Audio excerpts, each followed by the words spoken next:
Boa noite a todos. Boa noite. Sejam todos muito bem-vindos ao GEDEB, Grupo de Estudo da Doutrina Espírita Eurípides Brazamuco. Hoje, com mais uma doutrinária, iniciando o ciclo de palestras do mês de dezembro.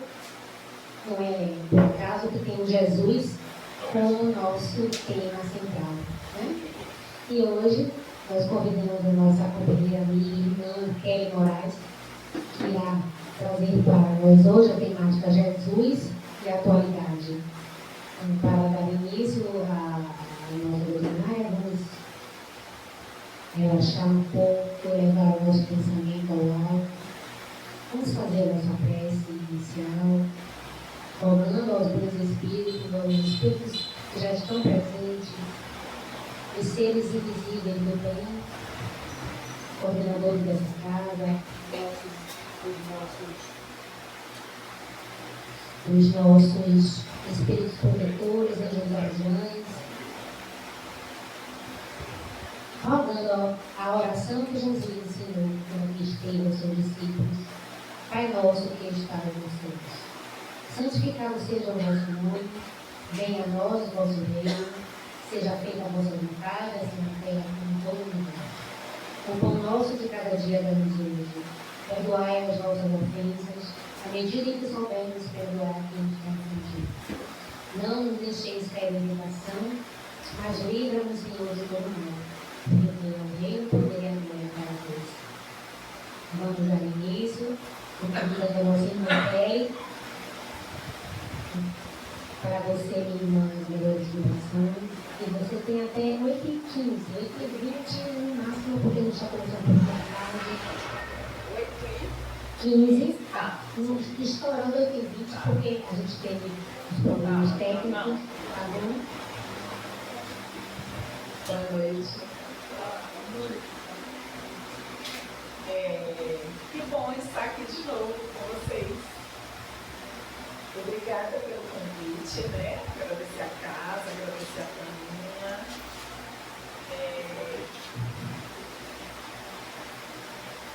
Eu ia falar uma coisa, mas me perdi com pensamentos ainda. Como seguir? O tema do mês é Jesus, né? Cada um irá falar aqui uma tema, né? Então hoje a gente vai. Eu peguei um tema aqui, que é o título de uma das obras de Joana de Ângeles, Jesus e a Atualidade. Então, a gente vai trazer, tá bom? A gente vai trazer um pouquinho discorrer um pouquinho dessa temática. Mas apesar de eu ter pego o tema relativo à obra dela, eu queria encaminhar, dar um outro direcionamento. Embora no livro ela traga todas essas questões, mas eu não trouxe, o que eu quero dizer é que eu não trouxe uma referência específica da literatura dela, né? Assim, desse livro. Mas eu queria trazer contextualizar essa temática com o nosso momento atual. Queria muito trazer isso. Então a gente vai perpassar aí pelo nosso cotidiano. Né? Eu posso passar aqui, não é isso? Isso. Jesus e a atualidade. O que esse tema remete para a gente? O que esse... Fecha o botãozinho que tem. O que esse tema traz para a gente quando a gente fala de Jesus, que é a nossa referência, né, para a doutrina espírita, para nós espíritas, o nosso modelo, o nosso guia, o que nos guia, nos dá o direcionamento para a nossa existência e a atualidade, que é o momento atual que a gente vive. Como é que a gente vai trazer Jesus para o mundo atual? Todos os feitos dele, todas as narrativas dele, né? Todos os milagres que ele fez, todos os diálogos que ele teve. Como é que a gente vai contextualizar com o nosso momento. É isso que eu queria trazer para a gente. E a atualidade? O que é a atualidade? O que é esse mundo que nós estamos vivendo exatamente agora, em 2025? O que ele nos traz? O que esse mundo nos atravessa?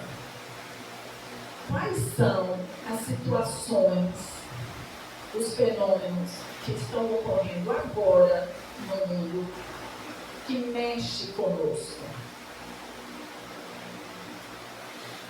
que nos atravessa?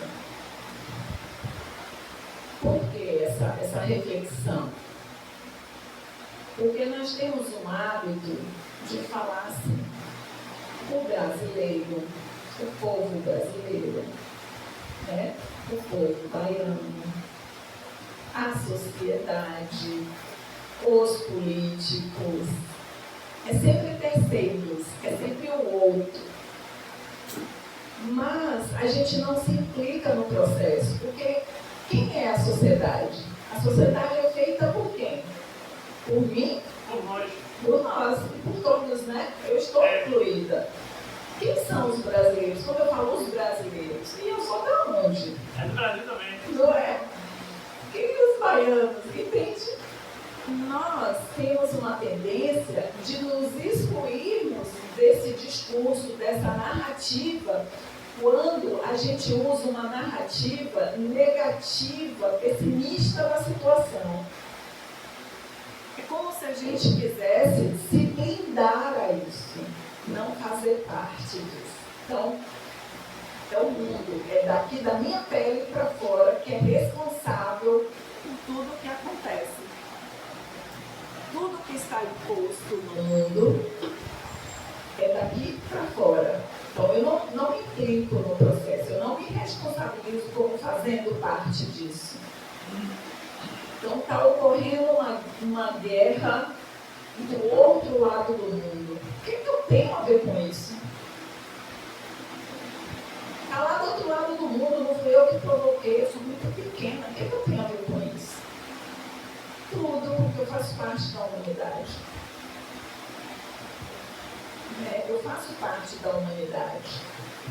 Aquela guerra diretamente falando, eu não tenho responsabilidade. Botãozinho. Estou apertando, mas não está indo não. Aperta e sobe que você fala. Ah, tá. Aquela... Foi? Foi não. Está indo não.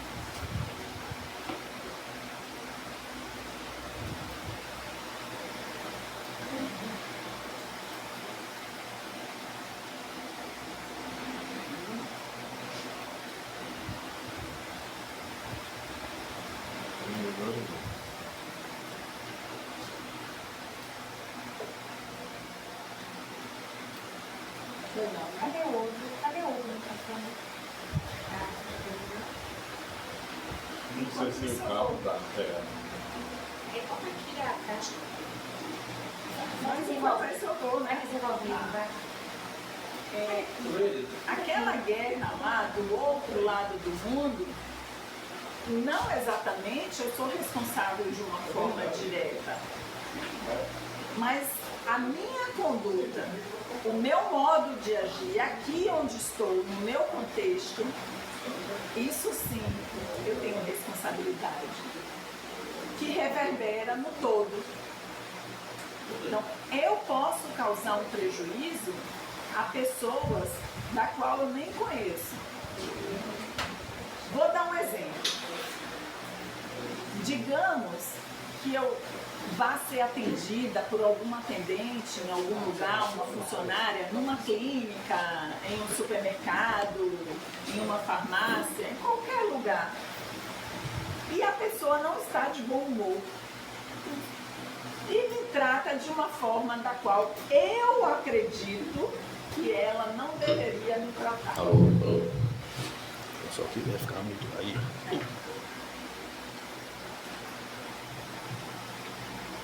Obrigada.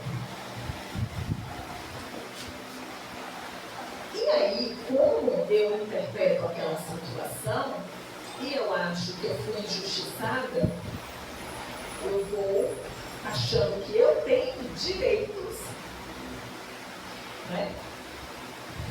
E sou grosseira com a pessoa. Descarrego todo o meu mau humor e o meu senso de justiça para comigo mesma, achando que eu não deveria ser tratado daquele jeito. E aí eu sou bem grosseira com ela e humilho essa pessoa. Eu posso, nesse momento, estar causando uma guerra, um conflito, porque eu não sei o que aquela pessoa está vivenciando naquele momento. A pessoa pode ter aquele comportamento mesmo, mas ela pode estar passando por um luto, uma desavença no trabalho, está ali naquele trabalho tóxico, com pessoas que ela já não está suportando mais, mas não pode sair. Percebe? E eu pioro a situação.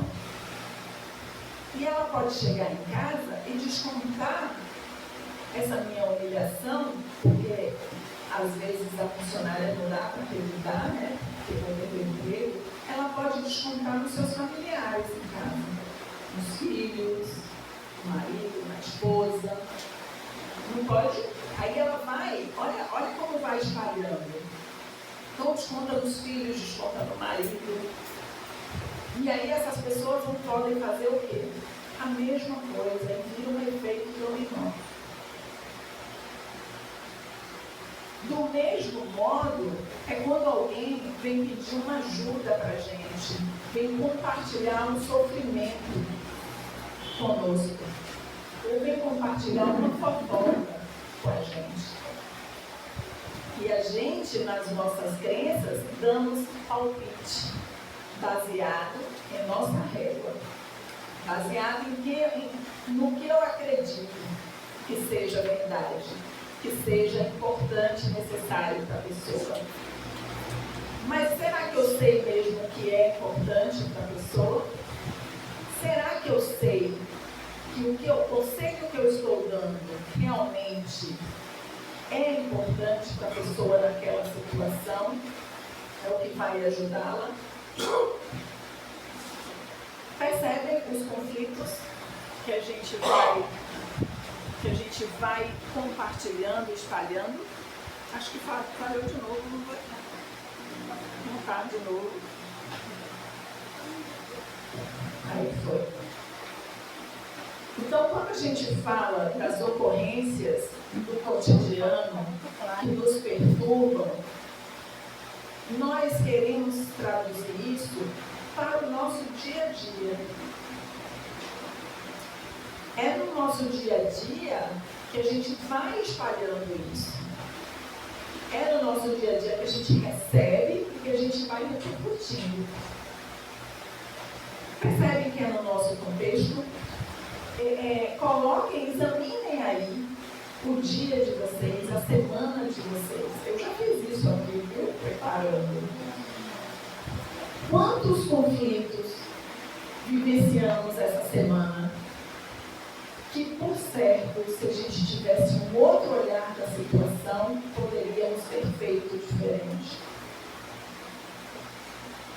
Absorvendo aqui as energias desse centro agora, porque no centro espírita tem uma egrégora bem iluminada que nos faz ficar mais apaziguados, mais em paz, serenos, e os nossos pensamentos mais organizados e congruentes com os nossos sentimentos de amorosidade, né? Então, quantos eventos nós vivenciamos durante essa semana e que a gente poderia ter feito diferente? Essa reflexão da atualidade que eu queria trazer para vocês. E, baseado nesse nosso cotidiano, a doutrina espírita, ela traz para a gente essa referência de Jesus como modelo e guia. Ela está nos orientando, nos fazendo refletir que, para além dessas questões do cotidiano, do qual nos toma quase toda a atenção da nossa vida, né? Nos toma essa atenção. A doutrina espírita nos convoca para olhar para um outro lado, o lado espiritual, essa dimensão do qual nós fazemos parte. A dimensão espiritual que está em nós. Esse é o convite que é feito pelo Evangelho de Jesus. Quando ele veio à Terra, ele fez esse convite.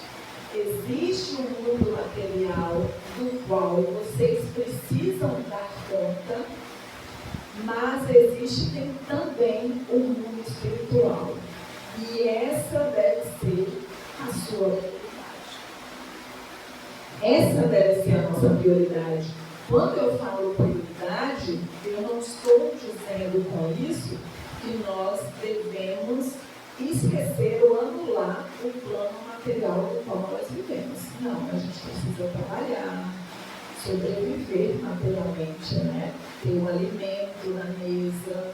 Então, nós precisamos das coisas materiais para sobreviver neste plano. Só que as coisas materiais que a gente precisa neste plano é para desenvolver o nosso espírito. Não é para nos tornarmos escravos dessas coisas.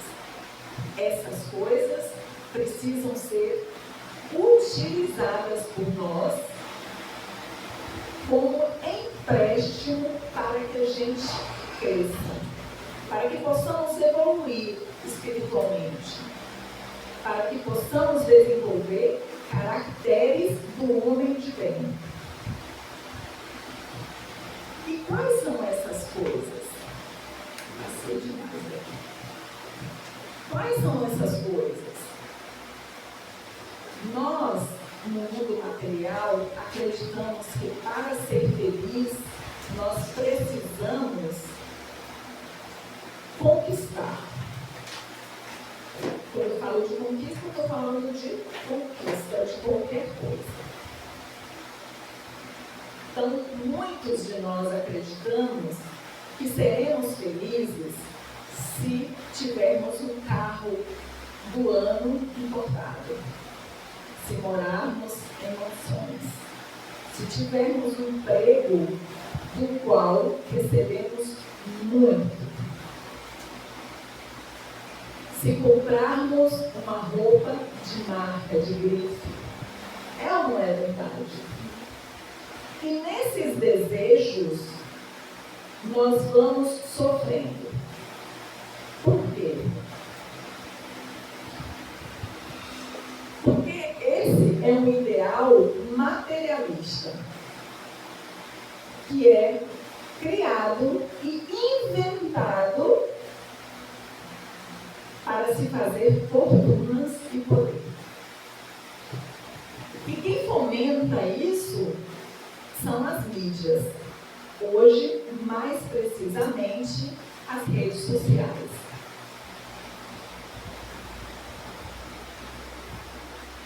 Então, a mídia, as redes sociais, vendem um ideal de felicidade. E esse ideal de felicidade é marcado pelo consumo. Ele é marcado pela construção de um ter. Eu só existo se eu tenho. Logo, eu tenho que ter aquele carro. Eu tenho que ter aquela casa. Eu tenho que ir àquele restaurante que está na moda. Eu tenho que, em detrimento do ser. Para eu existir, eu preciso me constituir de valores. Eu preciso ser um ser dotado de virtudes. E não é adquirir valores e virtudes, é desenvolver, porque isso já habita em nós. Nós já nascemos com valores valores e virtudes, nós vamos desenvolver. Então hoje eu trouxe até aí umas imagenzinhas, não sei se dá para ver direito. Hoje nós focamos muito nisso.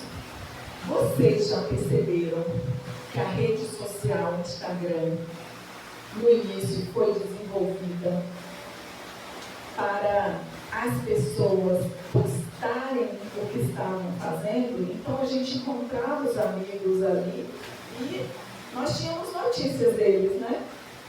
E aí nossos amigos postavam viagens, postavam comendo tal coisa, postam que estão em tal lugar, sempre com a fisionomia de felicidade, né? Então é isso que se vendia e se vende. Observem hoje o Instagram. Você não vê mais seus amigos e seus colegas postando. É só publicidade. É só publicidade. É um canal de publicidade. Não era assim? Antigamente, no início, foi feito para isso.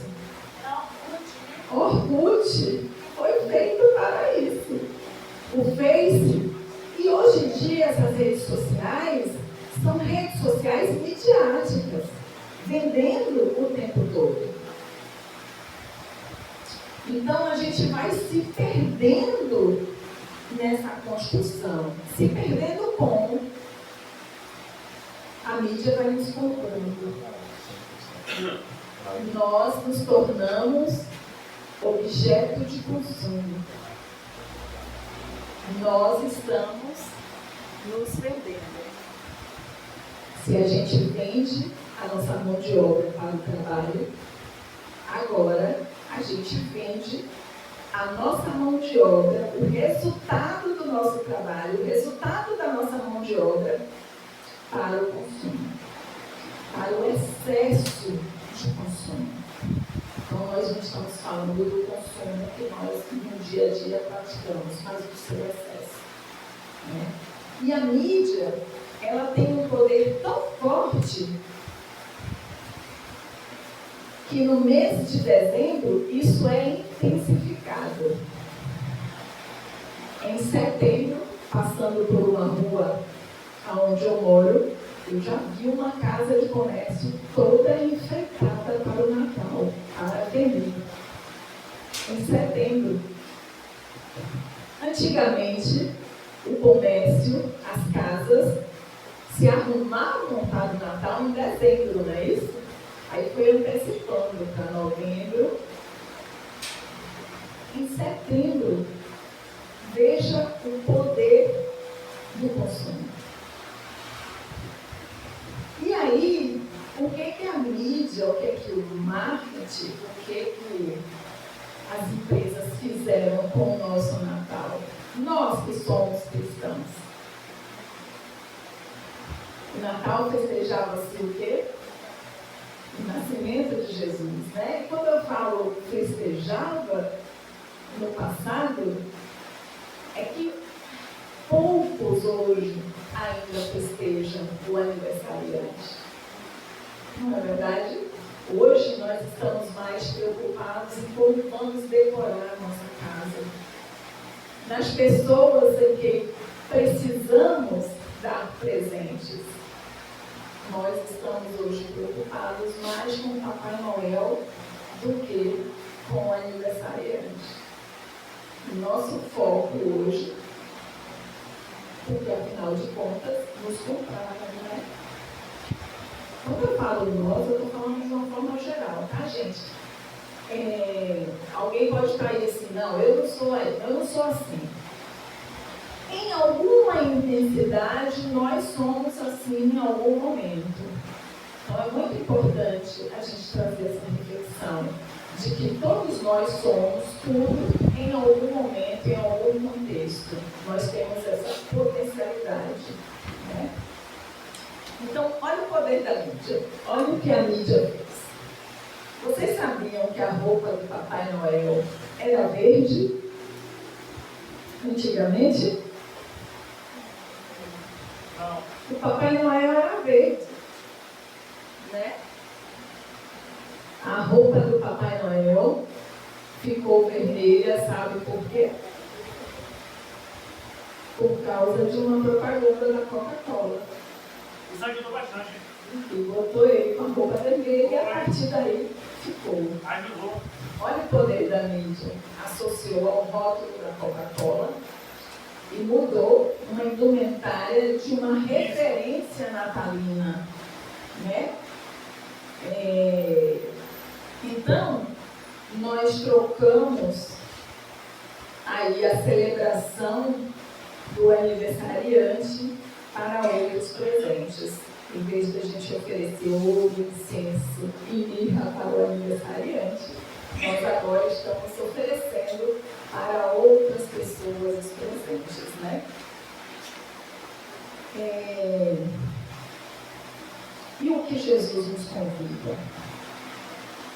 O que Jesus nos convida? Qual é o convite de Jesus através dos seus ensinamentos? Ele nos convida a isso. A desenvolvermos e focarmos em nossa espiritualidade. Através do autoconhecimento, através do autodescobrimento, como diz Joana. Focarmos em nós e não no externo, porque se a gente foca no externo, a gente vai buscando comparações. Comparações levam à competição. Quando eu me comparo com aquelas pessoas que estão postando coisas nas redes sociais, eu entro numa competição, porque o desejo vai se desenvolvendo, vai surgindo o desejo em nós, de ter, de consumir. Então, esse ensinamento de Jesus é um convite para olhar para dentro. E o que eu posso adquirir dentro? O que eu posso conquistar dentro? Fora, eu até posso ter uma ideia do que eu posso ter. Mas e dentro? Então, há um convite para nós focarmos menos no Papai Noel e darmos mais atenção a Jesus. E não tão somente neste mês, mas durante o ano todo. Porque quando chega o final do ano, nós tendemos a fazer uma análise, uma avaliação do nosso ano, né? Avaliar o que a gente fez, o que não fez, o que a gente pode conquistar ainda. O que vai fazer? O que vai fazer, né? E geralmente essas avaliações é feita exatamente em cima disso. Né? É focado neste mundo, no mundo objetivo. Dificilmente a gente faz uma análise assim. Esse ano eu fui muito arrogante. Ano que vem eu vou trabalhar esse aspecto. Não. Este ano eu não consegui trocar de carro. Ano que vem eu vou fazer economia tal e vou trocar de carro. Esse ano eu não consegui um amor, mas eu vou romper o ano de rosa, de vermelho, porque o ano que vem eu vou focar nisso. Né? Eu vou romper o ano de amarelo. Mas dificilmente a gente fala, eu vou transformar um aspecto que mais me trouxe conflito esse ano. É muito difícil. Porque no nosso dia a dia, o nosso foco é esse. É nas conquistas, é nas realizações. Nós estamos sempre preocupados com o cotidiano. E a gente vai se perdendo da gente mesmo, daquele momento de reflexão, daquele momento de perguntarmos o que a vida quer de mim. Porque quando a gente faz essa análise de final de ano, a gente está falando o quê? O que eu quero da vida. Não é o que eu quero da vida. O ano que vem, o que eu quero da vida. Curtir. Curtir. Curtir a vida. Curtir a vida. A gente foca nisso, né? E não há nada de mal. É importante estar frisando isso. Não há problema algum em trabalhar isso, em desejar isso. A questão é que isso vira um hiperfoco. A gente foca nessa necessidade, né? E esquece de agir sobre o Espírito. Curtir a vida da estação, curtir. Exatamente. Que é isso. É o que a vida quer de mim. O que eu posso proporcionar para o mundo? Quando eu desencarnar, eu vou ser lembrada como que vão falar de mim quando eu desencarnar. Estiver lá no meu velório, ixi, não prestou. Valeu nada. Ai, tudo. Essa daí só deu trabalho para a mãe, casou, deu trabalho para o marido, não foi uma boa mãe. Não acontece isso no velório? Acontece. O espírito está ali no seu desencarne, as pessoas estão ali falando mal, estão rindo. Inclusive tem até uma passagem, né, de Chico falando sobre Chico isso. Xavier. O respeito que a gente deve ter nos velórios. Né? E em alguns velórios as pessoas estão fazendo o quê? Brigando pelos bens. Esse filme Chico Xavier, já passou um tempo Chico Xavier. Sim. Já passou um tempo. Esse filme parece que foi bom esse filme. Foi. E ele fala disso. E já passou até no cinema já passou dele. Sim. Esse filme também. E ele fala, né? Quantas pessoas em velório estão ali dividindo já o espólio? Várias pessoas. Né? Eu vou ficar com isso, você fica com aquilo. Então, esse é o convite. Buscar a nossa plenitude, a nossa espiritualidade, o nosso bem-estar pela espiritualidade, valorizando quem nós podemos ser, quem podemos nos transformar. E aí eu vou trazer aqui rapidinho para a gente esse aprimoramento moral através da autodescoberta. Como é que a gente pode fazer no final do ano essa análise para a gente se aproximar mais do convite que Jesus fez para a gente? Né? Uma das questões que eu trouxe aí para a gente é se questionar. Mais importante do que as respostas que a gente desejaria são as perguntas que a gente faz. Às vezes a gente quer resposta para as coisas, né? Da nossa vida. Mais importante do que essas respostas é que pergunta eu faço e como eu faço. Que momento eu faço. Então, fazer perguntas para si mesmo é uma forma da gente se autodestruir, da gente se aproximar de Jesus. Então, quando a gente questiona para a gente sobre os nossos valores, quais são os valores que eu tenho de importante? Meu valor principal é minha família. Quando eu digo que o meu valor principal é a minha família, ou o meu valor o valor que eu tenho de mais essencial é a espiritualidade, eu já posso fazer uma inferência sobre aquela pessoa. Não é verdade? Então, quando eu digo que o meu valor principal é curtir a vida, é prazer ou é liberdade, eu também posso fazer algumas inferências sobre o que eu quero, sobre minha projeção de futuro, sobre o sentido que eu dou à vida. Então, quando eu me pergunto quais são as minhas crenças, quais são minhas qualidades, quando as pessoas conversam comigo, o que elas trazem para mim de retorno, de feedback? Né? Elas falam o quê dos meus pontos fortes, dos meus pontos fracos, das minhas limitações, dos meus defeitos?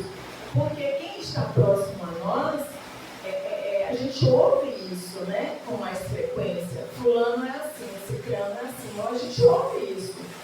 Então, é importante a gente pegar aquilo e refletir. Até mesmo de uma forma indireta. Às vezes a pessoa não fala para a gente diretamente, mas ela insinua.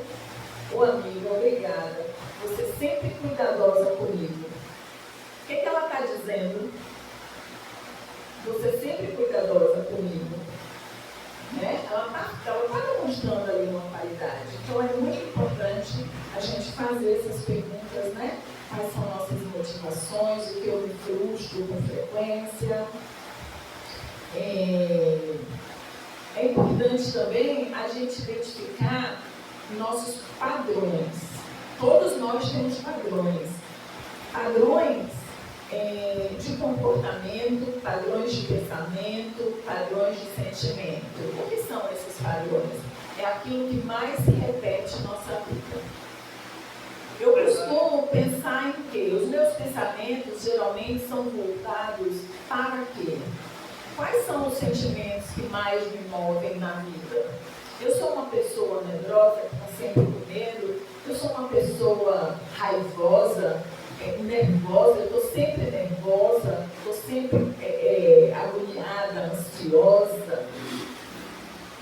Como sou eu no dia a dia em relação aos sentimentos? Quais são meus padrões de comportamento? Analisar isso nos faz aproximar de Deus. Como? Porque quanto mais eu me conheço, mais eu compreendo o outro e mais eu respeito o outro. Então isso leva ao respeito e dignidade humana.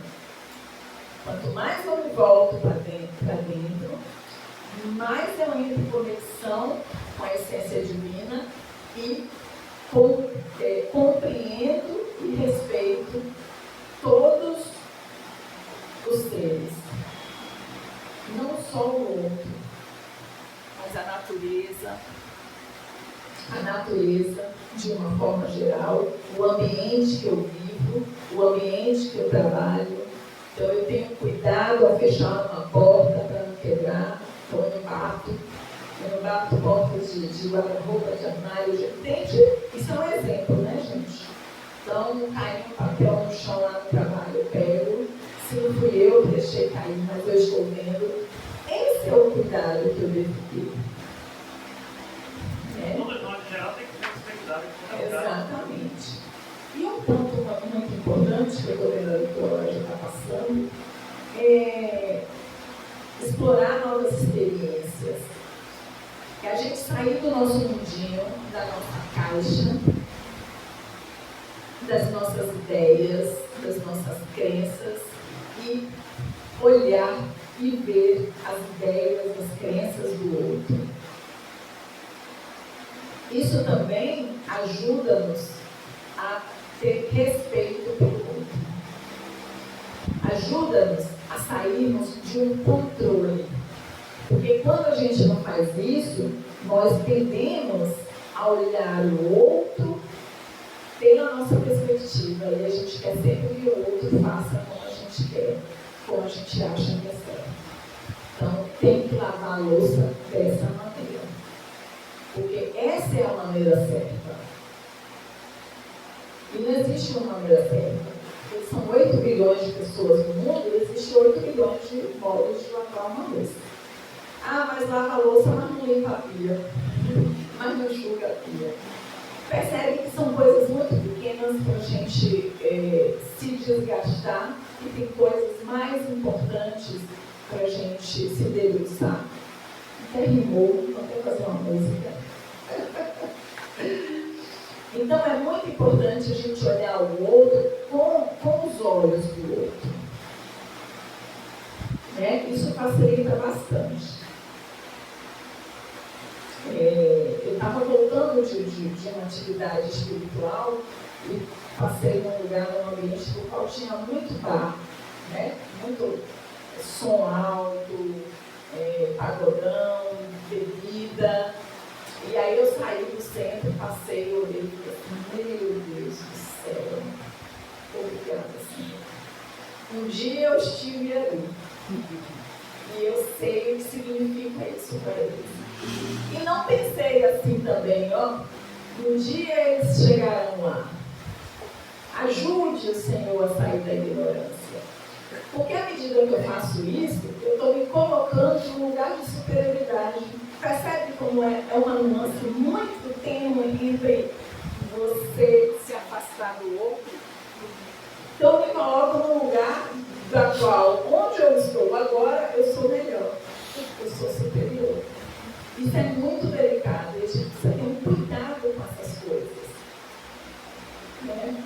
Então, essa é a reflexão que eu queria fazer para a gente. Tem mais coisas aqui, mais o andar da hora, como diz, o andar da carruagem. Então, vamos lá. Deixa eu ver.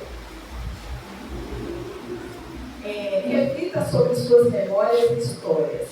Resgatar nossas memórias nos ajuda a lidar com as situações agora.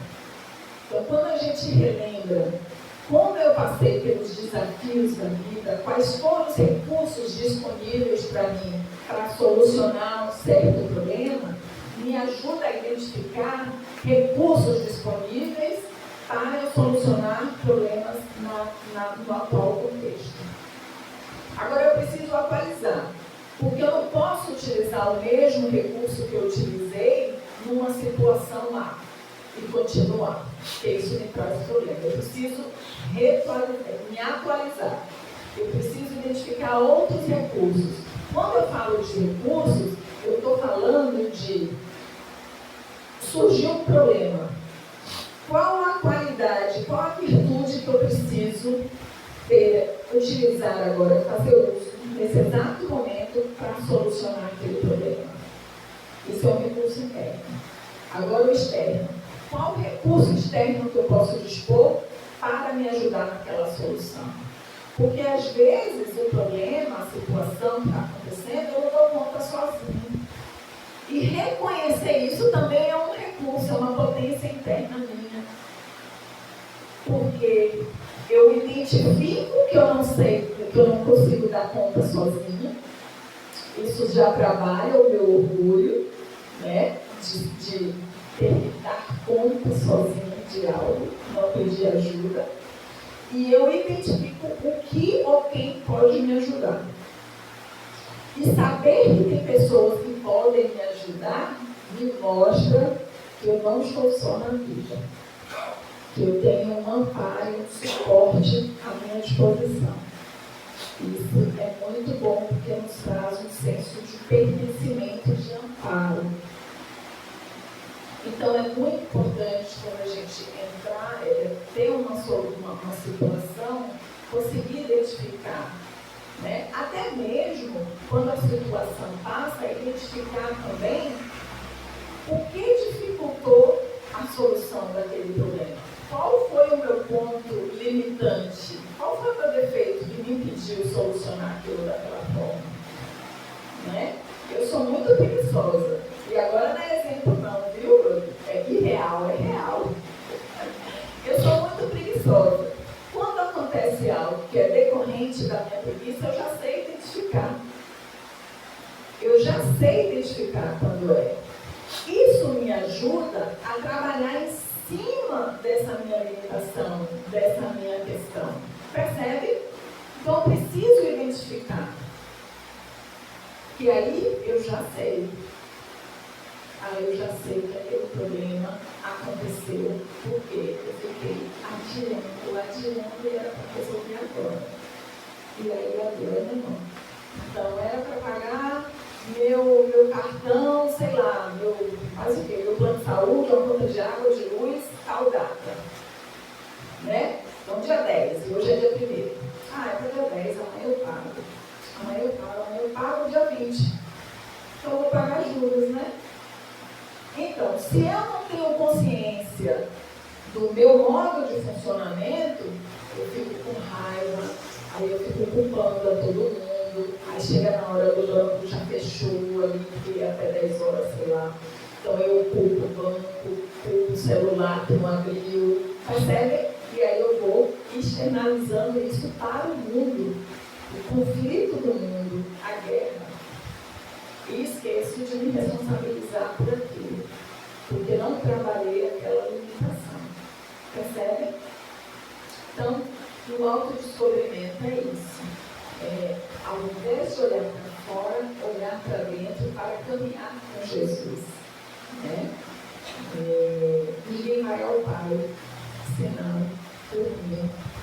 Esse foi o convite que ele fez. E quando a gente olha para dentro, a gente está fazendo isso, pegando o caminho do Pai, né? Percorrendo os seus ensinamentos. Essa é a reflexão da noite que eu queria trazer para a gente. Gratidão, querida irmã, companheira, por mais esse momento de reflexão e trazer Jesus para termos como base, né, das nossas reflexões é algo muito importante. Então, encerrando nossa doutrinária de hoje, agradecemos a presença de todos. Depois que nós encerramos com a prece de agradecimento, passarmos a água monetizada, nós teremos o nosso segundo momento, que é o momento da fluidoterapia. As pessoas que quiserem participar, aguardem após o término da doutrina. Então, eu convido Kelly para encerrar com a prece de agradecimento. Eu presentei mais uma vez com a prece final, viu? Deus te abençoe hoje sempre.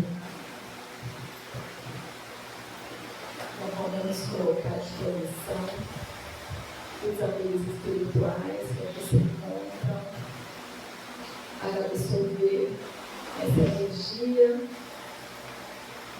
que desce do alto, que toma conta dos nossos corpos, nos proporcionando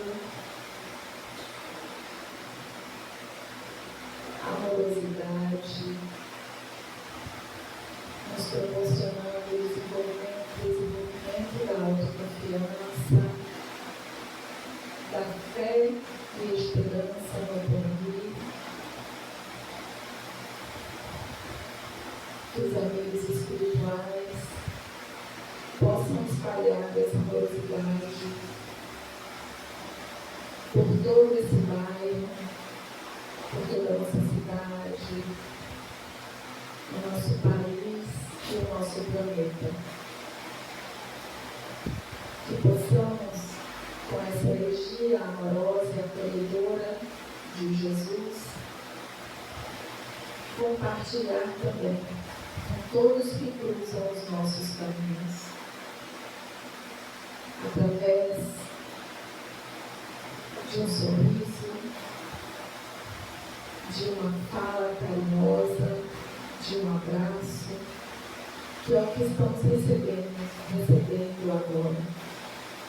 Agradecemos, Senhor, por mais esse encontro fraterno contigo, ser conosco, hoje e sempre.